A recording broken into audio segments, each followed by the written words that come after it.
Hello everyone welcome back to Ra Tales. പണ്ടൊക്കെ സ്കൂളിൽ homework തരുമ്പം അസൈൻമെന്റ് കംപ്ലീറ്റ് ചെയ്തതിനേക്കാളും ടെൻഷൻ ആയിരിക്കും ആ ഫ്രണ്ട് പേജ് എങ്ങനെ വരച്ച് ഒന്ന് സെറ്റാക്കി എടുക്കുന്നു. കാരണം അതിനൊക്കെ ആയിരുന്നല്ലോ നമുക്ക് മാർക്സ് തരുന്നുണ്ടായത്. പിന്നെ മനസ്സിൽ വരുന്നത് ഓരോന്നൊക്കെ വരച്ച് അങ്ങനെ സെറ്റാക്കി എടുക്കും. പിന്നെ ഇപ്പോഴാണെങ്കിൽ നമുക്ക് ഇഷ്ടം പോലെ റെഫറൻസ് ചെയ്യാനൊക്കെ പിൻട്രസ്റ്റും അതൊക്കെ ഉണ്ട്. ബട്ട് അന്ന് അതൊക്കെ ഉണ്ടെങ്കിലും അത് എങ്ങനെയാണ് യൂസ് ചെയ്യേണ്ടതെന്ന് നമുക്ക് അറിയില്ലായിരുന്നു. സോ പറഞ്ഞു വന്നത് എന്താന്ന് വെച്ചാൽ ഇന്നത്തെ വീഡിയോ നമുക്ക് എങ്ങനെയാണ് സിമ്പിൾ ആയിട്ട് അസൈൻമെന്റ് ബോർഡർ ചെയ്യാന്നുള്ളതാണ്.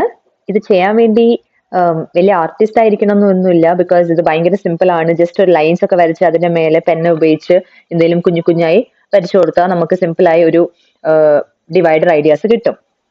സോ ഞാൻ അറൌണ്ട് 12 to 13 ബോർഡേഴ്സ് ഇങ്ങനെ വരച്ചു കൊടുത്തിട്ടുണ്ട്. ഇതിൽ ഏതാണ് നിങ്ങൾക്ക് ഏറ്റവും ഇഷ്ടപ്പെട്ടതെന്ന് കമന്റ്സിൽ അറിയിക്കുക. അപ്പം അത്രയേ ഉള്ളൂ. വീഡിയോ ഇഷ്ടപ്പെട്ടാൽ ലൈക്ക് ചെയ്യുക, ഷെയർ ചെയ്യുക, സബ്സ്ക്രൈബ് ചെയ്യാൻ മറക്കരുത്. ബൈ.